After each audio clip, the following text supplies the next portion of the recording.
For 5 years,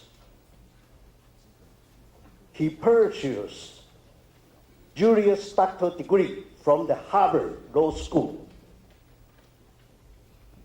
Then he turned to the business, and he became the successful businessman, in which he was the CEO of the Theater Aerospace and the president of International and Oil Field Equipment Company. Later, he turned into the politics.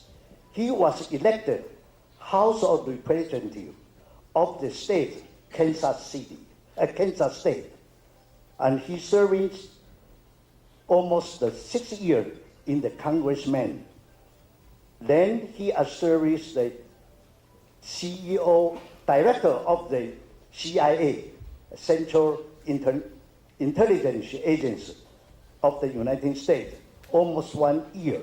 Then he became the Secretary of State of the United States during the Trump administration. All that is very impressive, but stand out most for me, set up the Mike Pompeo apart is he is the only former U.S. Secretary speak out for the Taiwan. I remember when he reached in Taiwan in 2022, he brought a state in his view,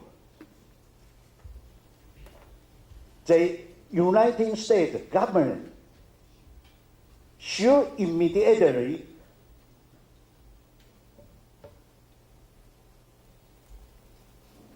necessary and overdue that is the war for Taiwan and the United States to recognize Taiwan as the free and sovereign country.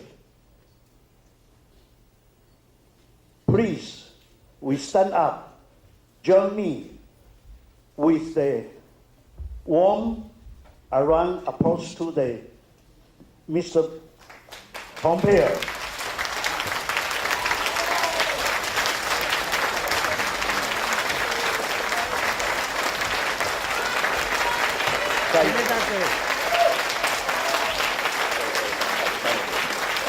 Sit down, please.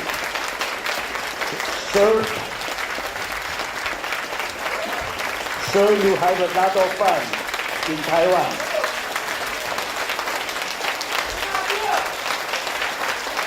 Okay. Sit down, please. Sit down, please. Sir, you have a lot of fun in Taiwan. Yeah, and I won't say anymore. Let much time as possible for the Mr. Pompeo. Thank you so much.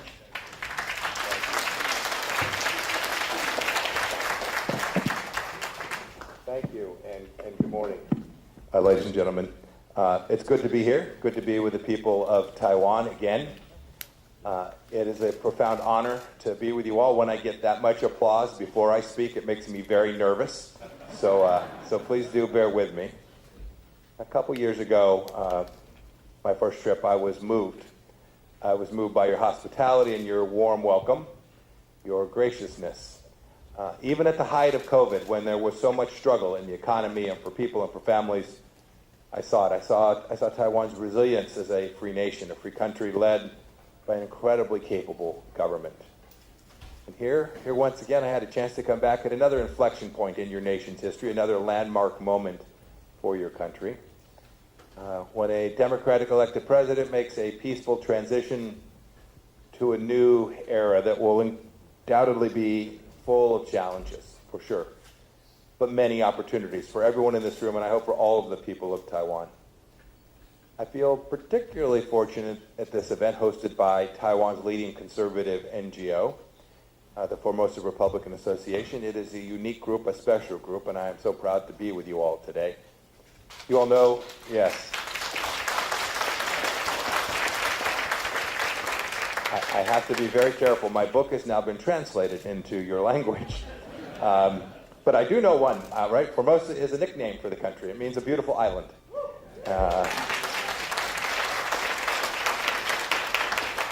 And as a conservative Republican from America, you make me feel most at home here. So thank you very much for that. But you should know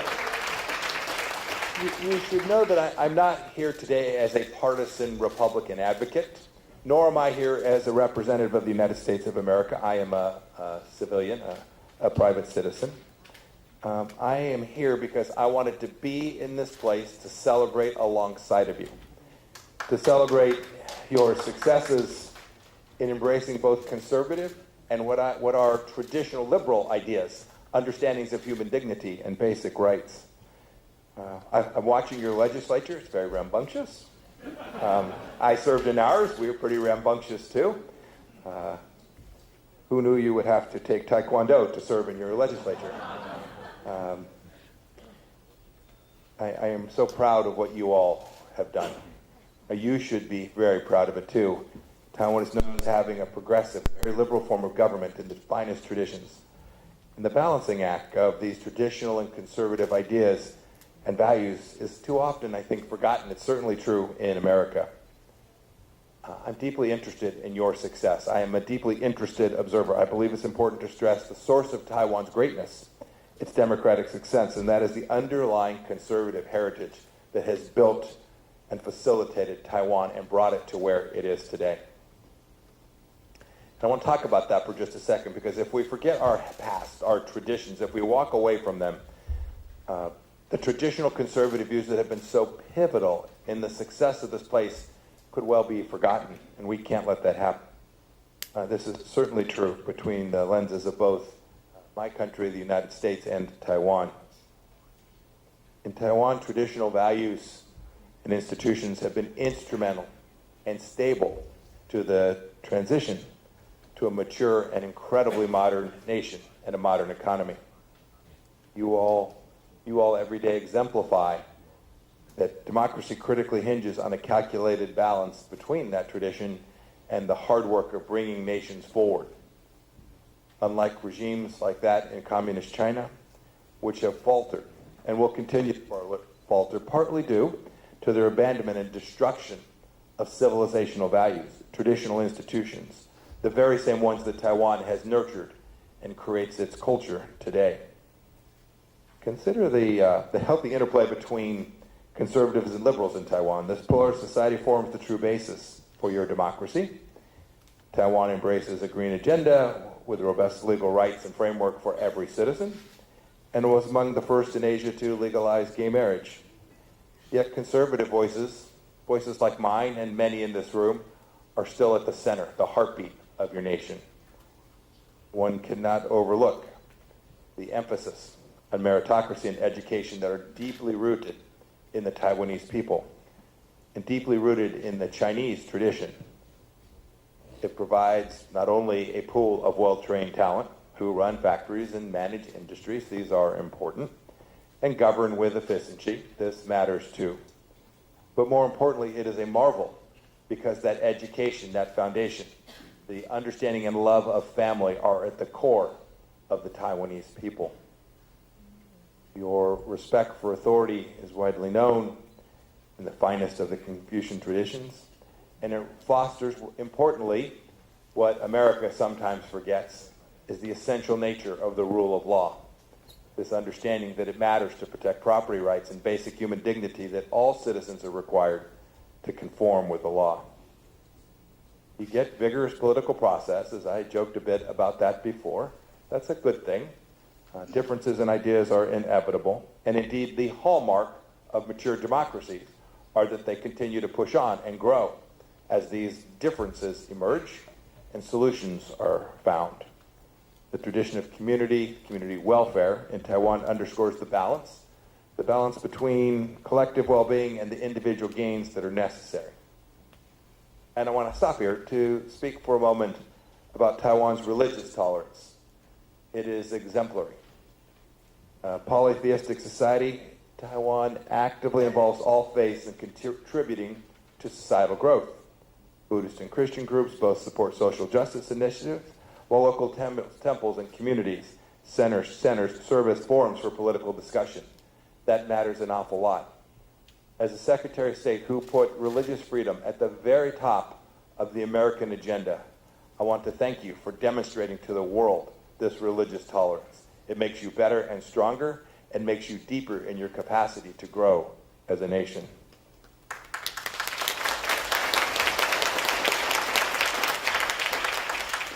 The world marvels at your economic success. Don't ever walk away from that. Buttressed by family-run businesses that integrate traditional values into the company, into the businesses. As someone who ran a small company for 10 years, I knew that culture in these institutions mattered an awful lot. We wanted to make money. We wanted to grow our company.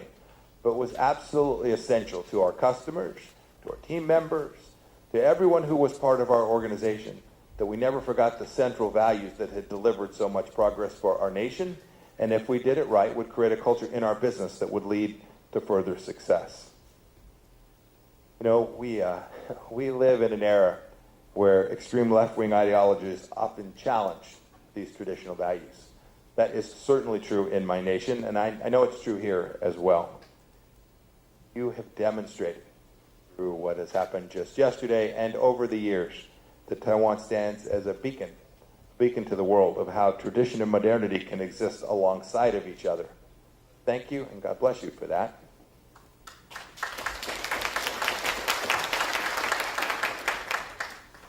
I was often given a hard time by my liberal friends. It says, Mike, you live in the past, you have these ideas of tradition, but Taiwan demonstrates that tradition and progress do not stand adversely to each other. Indeed, they are deeply complementary of each other.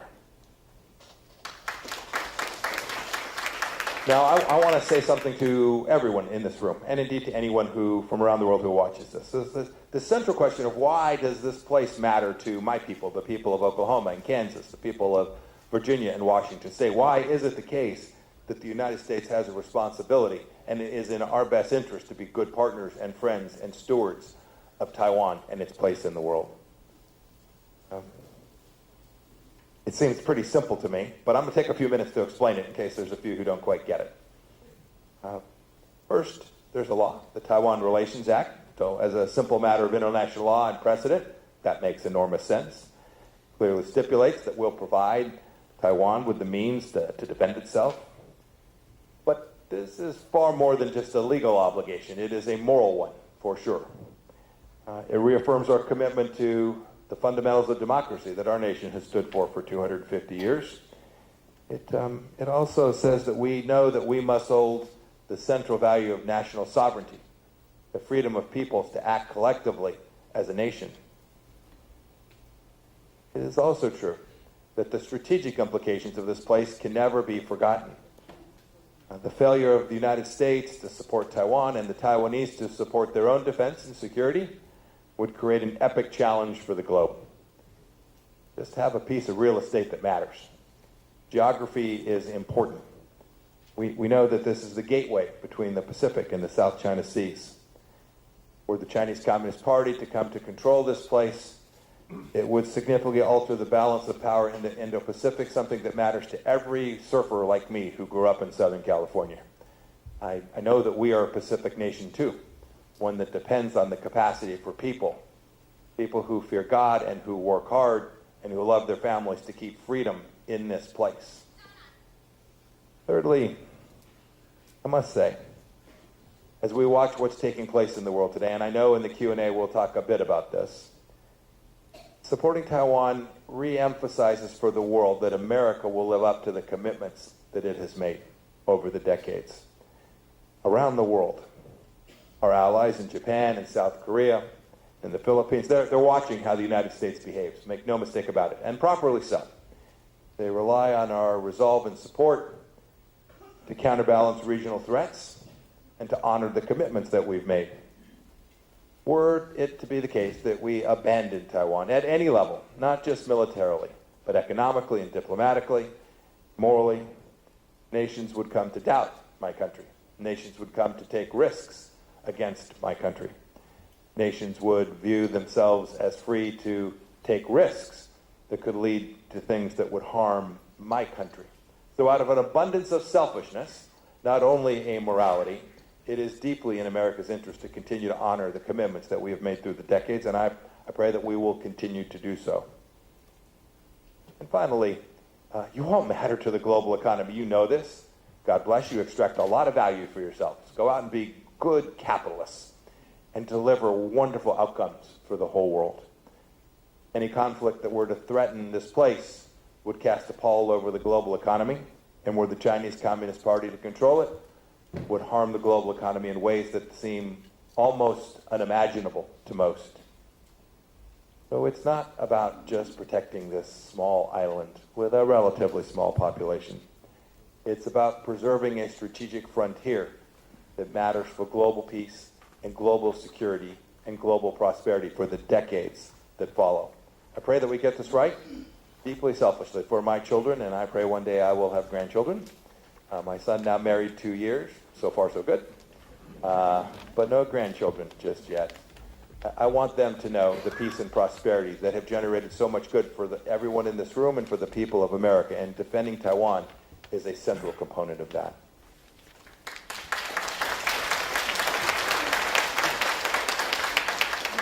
Now I want to share with you why I think you should have confidence that that'll remain so. Look, we're going to have political strife in America. We've got a crazy-looking election coming for the next 6 months. There'll be lots of noise in the media. There'll be lots of sound and fury. And there will be hard-fought ideological debates about the direction that America should take. But I want to spend a couple minutes talking about why you should have confidence that no matter the outcome in that election, that the vast majority of the American people stand with you, and therefore our political process will yield support for your country as well. You've seen Republicans and Democrats, you've seen each of them provide military support. We've seen advanced jets and missiles and naval vessels, tangible proof of American commitment to Taiwan's defense capabilities. I wish that the Biden administration were doing more and getting more equipment into the field to you, into the hands of your capable military forces more quickly. And I wish that there were more joint efforts in the region, joint forces training together in the Pacific, demonstrating to anyone who had any doubt in their mind that America and the allies of Taiwan around the world will stand with them even at the most difficult times. I believe the evidence insurmountably indicates that we will continue to be with you. It's in our own self-interest, and I'm confident that that self-interest, combined with an American understanding of how it is and who it is in this region that is standing for the very values that we stand for, requires us to be with Taiwan and the people of Taiwan. You know,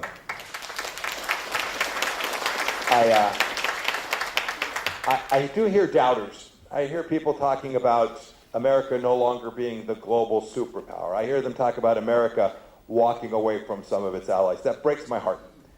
Sometimes there's a modicum of truth to this. But I wanted to remind everyone that historically, when it matters most, the United States has stood with its allies through difficult times and difficult challenges. We shouldn't think much past what happened in Kuwait when that nation was invaded. It would have been pretty easy for the United States to walk away, but we did not. We indeed did the right thing and helped eject a ruthless dictator from taking over a people who simply wanted to live their own lives.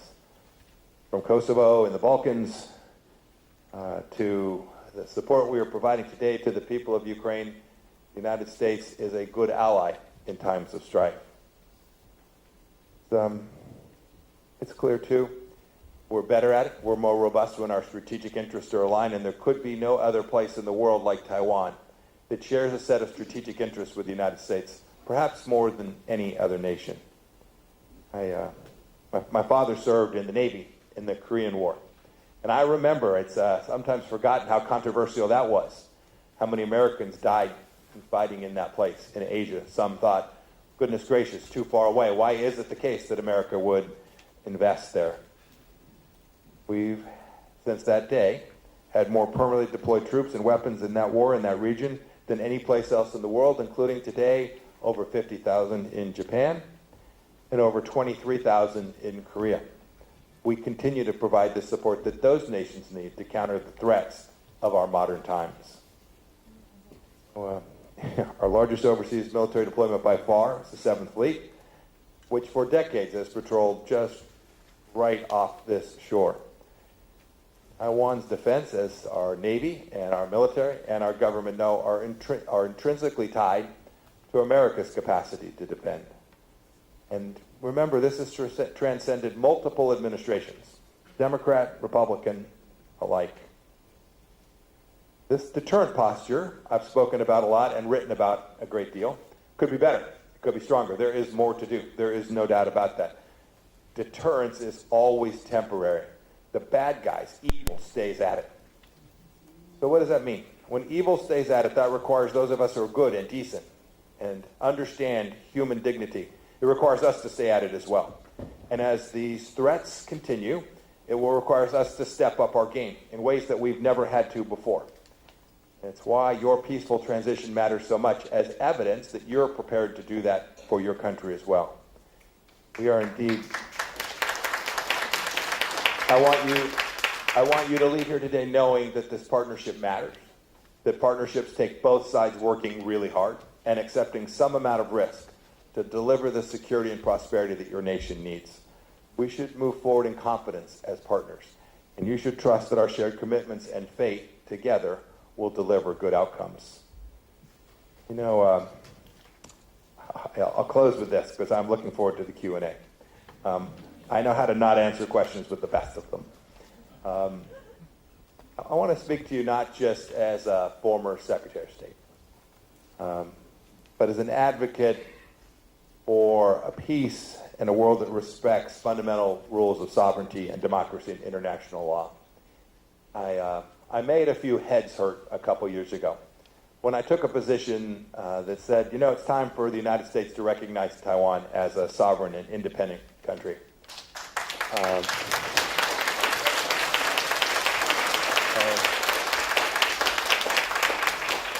You should know, I thought about this a lot before making that statement. As a former Secretary of State, people think about what you say. Sometimes they think about what you say and they say, you're just crazy. But I thought about it a lot. And I came back to what I tried to write about in my book. I came back to the central idea that we shouldn't live in a make-believe world.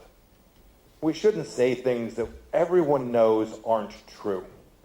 We should accept fundamental, basic truths and speak about them openly, no matter what that means, no matter what the second-order implications of that are. We should, when we live in a fantasy world, we create enormous risk. This wasn't just a gesture or a diplomatic nicety. Recognizing this place, Taiwan, as an independent, sovereign, free nation is true. It reflects the reality.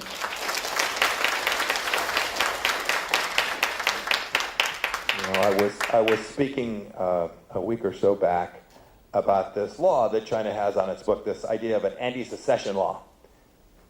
That's just crazy, right? When Xi Jinping speaks of Taiwan as being reunified with his country, this is propaganda. This is an effort to shape the minds of your children and shape the minds of people around the world who don't know the history, that don't know the history that is so central to why it would be important for the United States to make a declarative statement about Taiwan and its independence. It's a simple call to just recognize the existing reality. You govern yourself democratically. We saw this yesterday with your peaceful transition of power. You control territory. You engage in international trade. You do so as a separate entity, deeply separate from the People's Republic of China. None of your real estate, none of your territory is under the PRC's sovereign control. To suggest otherwise belies the reality. You know, the risk is that the PRC has misinterpreted the PRC's stance. And frankly, we've had these set of understandings, these communiques, these agreements that have been made long ago now. And perhaps they were workable. in decades gone by. It's possible. When the other side violates an agreement, and there are really only two parties involved, it makes no sense for the other side to continue to honor those commitments. This isn't about belligerence. This isn't about an effort to create conflict. This is about recognizing conflict.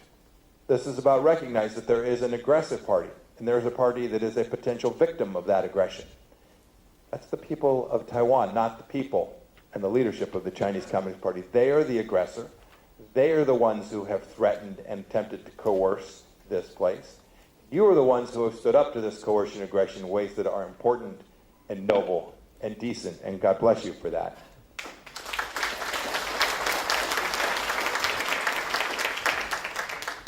And finally, what pushed me over the edge to say that America ought to take that position is a reflection of my country's history. My country's history of recognizing people and their sovereign right to protect their own borders and to create prosperity for their own people. We correct an historical oversight when we get this right, but it also strengthens a peaceful and democratic peoples. It's not just a policy adjustment. It is a moral and strategic imperative, and it is a necessary, and it is a rightful acknowledgement of the democratic process of your true, free, and sovereign state. Time for us to act boldly together, and when we do, I am convinced that we will look back on the day that we just acknowledged the truth and the reality. We will look back on that day as a day that was an inflection point in world history, an inflection point in the history of this place, and an inflection point for the peoples of the entire region. And we made their lives better, safer, and more prosperous. Thank you for giving me the chance to be here today. It's been an incredible blessing, and I look forward to our conversation.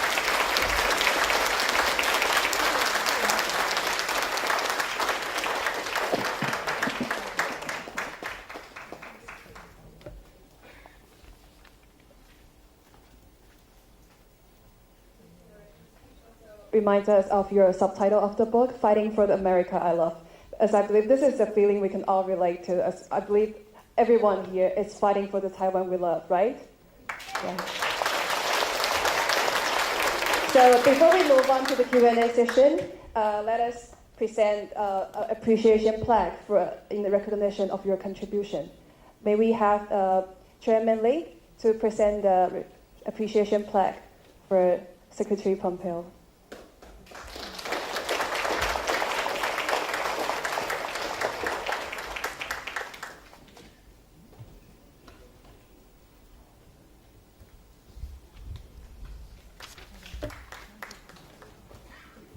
We also have some special Taiwanese gifts for Secretary Pompeo.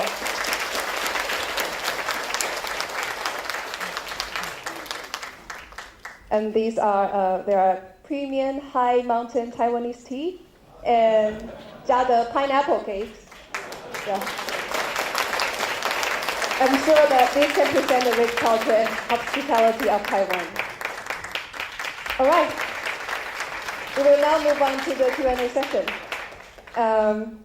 So yeah, it looks like we have an overwhelming number of questions from the enthusiastic audience, and we just pick some lucky people to answer. Yeah. So first, we have a. Yes. Sorry. Yeah. So let's start with first question, which is from Kelvin Gao of Taiwan News. It says, you previously mentioned that U.S. engagement with China has failed. Do you still feel this way? And do you think the Biden administration's current approach is effective? Yes. Dr. Kissinger is far smarter than me. He passed at 100. I hope to live that long, and I have deep admiration and respect for him. But what he tried to do in 1972 may well have made sense then, but it no longer makes sense. The engagement that the United States had with China for 40 plus years was an effort to bring them to a place like Taiwan, right? To bring them to a place where human rights were respected, to bring them to a place where property rights were central, to bring them to a place where they didn't threaten the world. but instead they took an incredibly different path. They stole intellectual property. They are committing genocide against their own people. They have challenged and had conflict with nearly every one of their neighbors in this region, and they continue to threaten you, the people of Taiwan. Engaging with leadership that is determined to create global hegemony for themselves and to undermine our way of life is not something that is functional or working. So what does that mean? What does that mean? That means that we need to rip the Band-Aid off. We need to acknowledge the Chinese Communist Party as the threat that it is. Think about this. Today, working with the Russians to kill Ukrainian children. Today, at the United Nations, refusing to acknowledge that what happened in the Middle East was an attack on the Israeli people. This is a regime that doesn't care about human life. And I mentioned, I was here 2 years ago during COVID, a regime that had a virus escape from their lab and then foisted it on the rest of the world, killing millions of people and being enormously destructive to the global economy. Xi Jinping and his cadre of leaders that don't respect the life. And so to engage with them creates an enormous amount of risk. We need to call them for what they are. And then when we get that right, when we begin to build allies and friends and partners around the world, then we can deliver a more prosperous place. The second part of that question was, how has the Biden administration handled this? So, they've gotten parts of it right. And frankly, in the Trump administration, we needed to do more as well. I don't for a moment think we had everything right. But one thing that we were prepared to do that the Biden administration hasn't is to acknowledge what I just did, to acknowledge the enormous risk from the growth of the Chinese Communist Party and its capacity to do harm. And the Biden administration wants to continue this model of appeasement and engagement, one that we've had under, frankly, Republican and Democrat presidents alike for decades, and that presents a lot of risk to the United States of America. We should be building up our friends here in Taiwan, building our friends in Japan and South Korea and in Australia and in Singapore and all throughout Asia, building up those friends and partners' security capabilities so that China can't continue to threaten them. If we get that right, the world will look a lot more like our world, the world that we love and value, and not the one that the Leninist Marxist leaders in China would prefer. Thank you. Our next question is from Rebecca Huang Baohui 小姐. It asks, Secretary Pompeo, you were one of the last supporters of President Trump at the end of his term. Could you please share what happened? I also interviewed Secretary of Defense Mark Esper, who also published his memoir, A Sacred Oath. Secretary Esper has very strong views about President Trump. Now President Trump is a candidate of the Republican Party. Would you support him? Oh, goodness. Yes. Happy to answer that. So I am supporting President Trump. I hope he's successful. I was one of the few who made 4 years through. Yeah, thanks. Look, I paused there. It should be hard to be a senior leader in America. You should be working your rear end off. It's hard. We sit at a fulcrum for the world. We have this responsibility to lead in the world. I'd never met Donald Trump before he interviewed me to be the CIA director. It's the first time I'd ever met him in my life. And I've now known him since that day, since what it would have been November of 2016. I watched him do what he promised he would do. And maybe for me, that's the most important thing. I know others ended up in a different place. I watched President Trump every day saying, Mike, are we doing what we told the people of America we would do when I ran my campaign? And that was our focus every day. We didn't pretend otherwise. We didn't for a second blanch from the commitments that had been made. We tried to deliver that. It's not that we always succeeded. One never does in life. But, my subtitle of my book is Never Give an Inch. And, it's a little blustery, intentionally so. There are things one can compromise on, right? Like if your child wants to go to bed at 8 o'clock and you think they should go to bed at 7:30. Like 7:35 is just fine, right? But the things that matter, the principles that animate the people of Taiwan, the principles that animate the American democracy, we cannot compromise on those. And President Trump was stubborn and noble and good in protecting those things that mattered most. And so, you know, I hope that he'll be successful in November. It'll be a rambunctious few months here. And then I hope he puts a set of people around him who will lead America in the same way that I think he so successfully led it for the 4 years he was in office. Thank you. So we actually we received a few questions which are very similar, and these are from also from the previous Hong Baohui Xiaojie, and also from Adela Ling of Apple Economy and Korea Daily, and also from TVBS News, Ting Ting Ru. So they asked about the Li's inauguration speech. What's your take on his statement that ROC and PRC are not subordinate to each other, and Beijing's view on this Taiwan seeking independence? I thought your new president's remarks yesterday were perfectly spotted. Look, these are difficult sets of remarks. You are taking over at a time of incredible difficulty. You are still feeling your way through it, and so you want to make sure that the things that you say you are sure-footed on. And I thought he accomplished that remarkably well. Look, I think he knows too. The challenges, even here internally, will be formidable, right? Just like America said, just like we had when President Trump was in office, we had Congress that was controlled by another party. That makes your leadership challenge even more complicated because you do have to respond to that fact, that you have to accept that as a reality, that as the leader of a country, a democratic country, you have to accept that. And so it places constraints on the things that you can do. And when I listened to him yesterday, I thought he was very thoughtful in how I think he will approach this. And I think, too, he was thoughtful about talking about how it's the case that we collectively, not just here in Taiwan, collectively in the region can continue to provide security for this place. Thank you. We have a very important question which is regarding the industry. This question is from Howard Huang from CTS News, Hua Shi. He asks, the semiconductor industry is a key factor in solidifying Taiwan's strength. Currently, the U.S. is striving for the chip independence and is encouraging TSMC to establish factory locally. How will this change the global chip landscape? And how will the U.S. assist Taiwan in this regard? Yeah, it's a great question. I invented the CHIPS Act. When I say that, Secretary Ross and I both had come to conclude that America needed to have the capacity to do semiconductor wafer manufacturing at a relatively high level inside of our country. You should note it was never contemplated that it would be only inside of our country, that we would only be able to depend on ourselves. Indeed, that is not imaginable.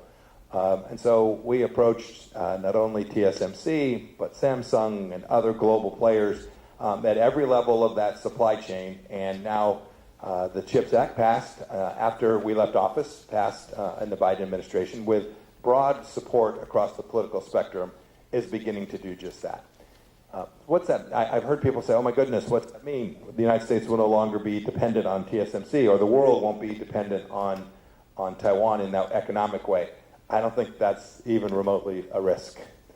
I think that the globe will continue to depend on you and your capacity to build things that matter to the world.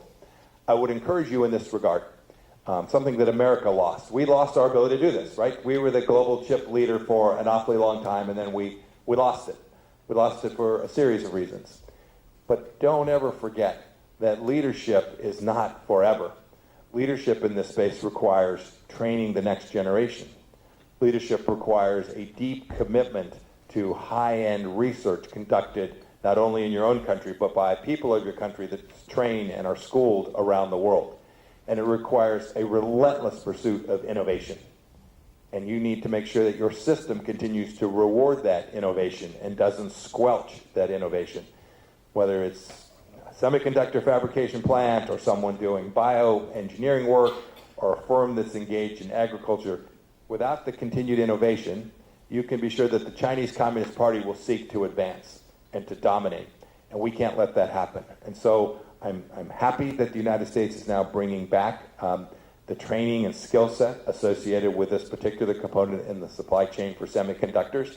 But you should know every American company that deals in that particular space is counting on you all to continue to be innovative and creative and deliver this outcome for not just the United States, but for Europe and India and for the world.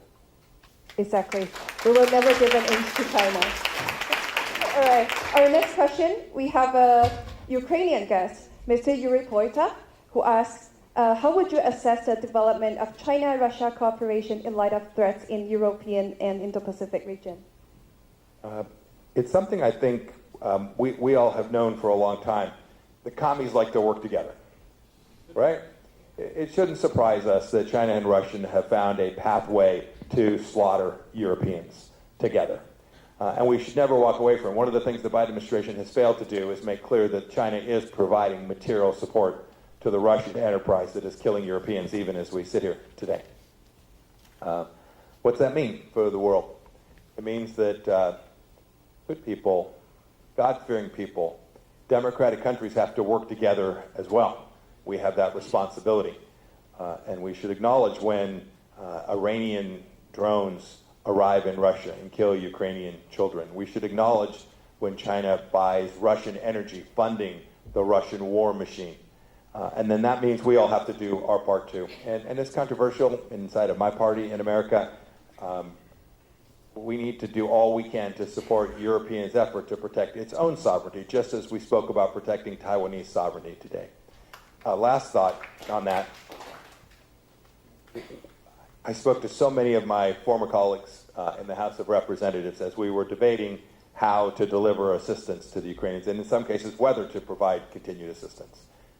Many of them shared a concern that I had. For me, it was not a concern that meant we shouldn't provide this support. For some of them, it was. We too often, when democracies fight, we forget that the central purpose of that is to win. You can't. So today, the Biden administration has told the Ukrainians, you can have these tools, but you can't fire them at Russians until they cross the border. If you're Vladimir Putin, that tells you can assemble divisions and brigades and corps 6 kilometers across the Ukrainian border, and you can do so in total safety. No risk that this highly concentrated formation will be attacked using the long-range munitions that the United States has provided the Ukrainians. That just misunderstands deterrence. It misunderstands how you convince Vladimir Putin not to continue to be aggressive and kill Europeans. And so I wish that the United States was more thoughtful about this and was prepared to let the Ukrainians actually win and defeat this evil adversary. We know how to help them do that. I am confident that they are prepared to do that. It is not escalatory. I'm not suggesting that we allow them to fire into Moscow or St. Petersburg, right? We're not going to go after civilian targets in the way that the Russians have. It's not how we fight. But we should be able to engage military formations wherever the Ukrainians find them so that they can keep their own people safe and ultimately achieve a victorious outcome for Ukraine and for Europe and for the world. What's your advice regarding the chaotic situation in legislative yuan in Taiwan? And this question is from Liaoling Liling from Ruichuan Mei. And how do you balance between the minority government and the legislative yuan? Well, first of all, I always think debate is good and like fisticuffs are bad, just as a general rule. When I was a cadet, I was a pretty good boxer, but we should save that for the ring. But heated debate seems fine. I also, and we've suffered this in the United States, it shouldn't be about personal attacks. It shouldn't be about mocking someone for whatever it is, or it shouldn't be about, this should be, these battles between different parties or battles between the legislative and executive branch should be fought out in the space of intellectual debate, reason, values. That's the place that the best fights take place because it's what's sacred. It's what really matters to the people that you have been elected to represent. And so, I hope you all will get it right in your legislature and you will vigorously defend the thing. Every representative, from whatever party they've been elected, will vigorously represent the people that elected them. And they'll do so through reason and values and debate. And if they do that, if you get it right, then, most days good things happen. Agreed. Most days. Our next question is from Zhang Ling of Formosa TV. President Biden has publicly stated multiple times that the United States will come to Taiwan's defense when a Chinese military invasion happens. However, Trump has also been reluctant to make a clear statement on the issue. How do you interpret Trump's attitude? Yeah, we'll be here. I mean, I think that's the simplest way to say that. For all the reasons I articulated there, I think you should have great confidence that however the election goes, not just the presidential election, but our Senate and House races that'll be very contested too. You should have enormous confidence. And by the way, I think not even just enormous confidence that America will be there. I think Taiwan's friends in the region understand the imperative to get this right. And then the last thought is, I get asked a question like that from time to time, and I always think to myself, man, that's a bad day. So if China invades, will the United States be there? It's already a bad day. The work has to be done today. The work required takes place today to convince Xi Jinping that the benefit of such an action will be overwhelmingly smaller than the cost of such action. That's where we have to get it right. You know, I think of what's taking place in Europe today. And I have heard both the Biden administration and NATO pat themselves on the back, saying, look how well we've done. We've allowed the Ukrainians to thwart Vladimir Putin's aggression. I must say that February 2022 was a bad month. It was a bad month. We lost deterrence, the hard work, the real work, the important work of convincing Vladimir Putin that the cost of an invasion would exceed the benefits, failed that day. And the Ukrainian people and the European people have suffered and continue to suffer for that failure. We shouldn't look to, well, what will America do the day that it is a bad day? We should look to what we should all do between now and then to prevent that bad day from ever coming. In the end, that is most important. If we get that wrong, that bad day will inflict enormous harm on you and your families and your children, no matter whether America shows up that day or not. So the hard work is all the things we do to put in the mind of Xi Jinping that such a move would be bad for him, bad for his country, and bad for his people, and bad for his political team that rules the Chinese Communist Party today. If we can continue to do that work and convince him of that, we can prevent that bad day from ever arising. The next question from Angela Wu of M News TV. President Lai said that ROC and PRC are not subordinate to each other. I believe that it's a strong cross-strait stance which may cause tension between Taiwan and China at this moment. What do you think?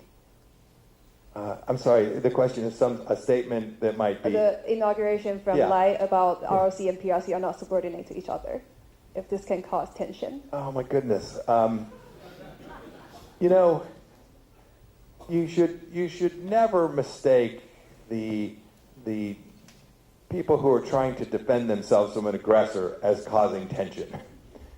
The tension is created singularly by Xi Jinping. For Xi Jinping, a thought experiment.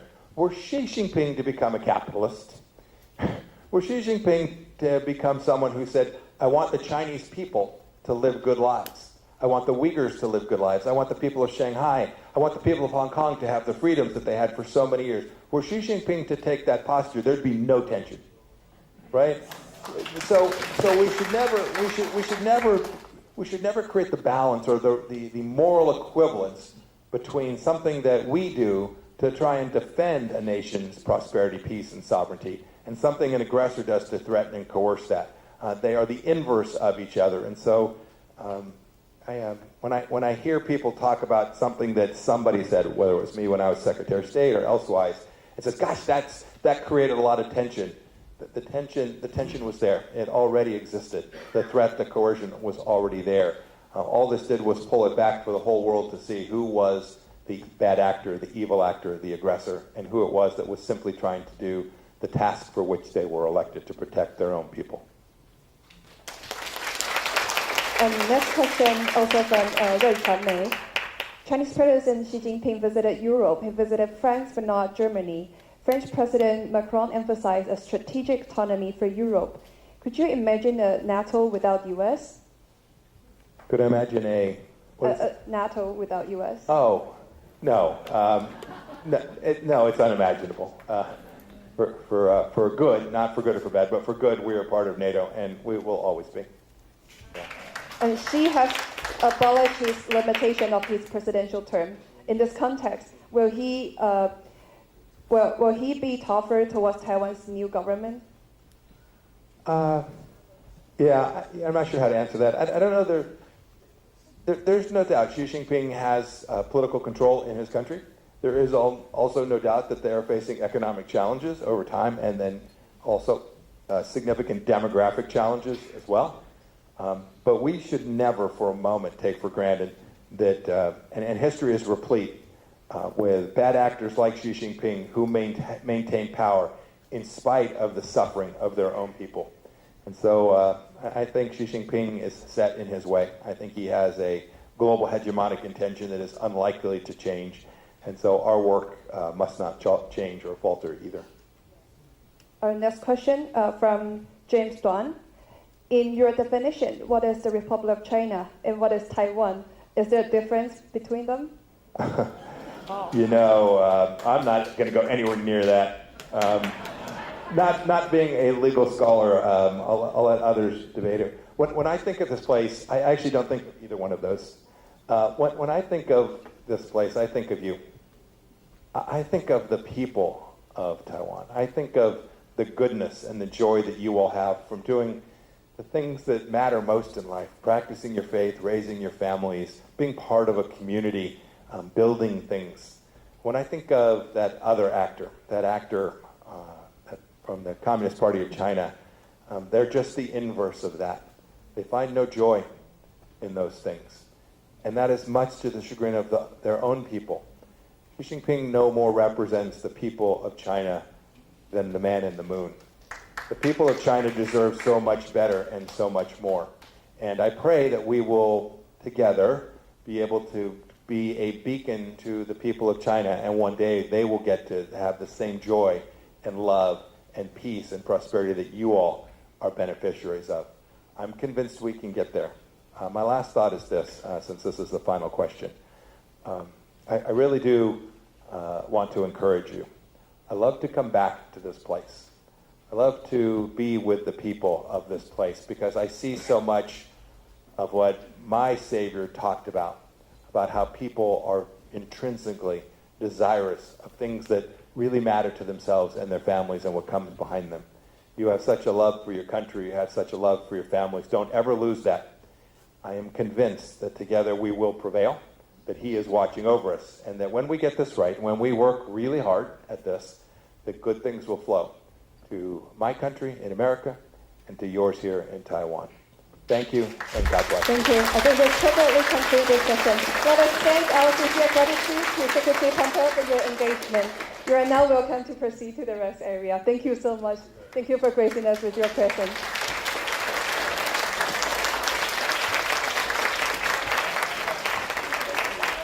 Please also welcome our legislator, Chen Guanting.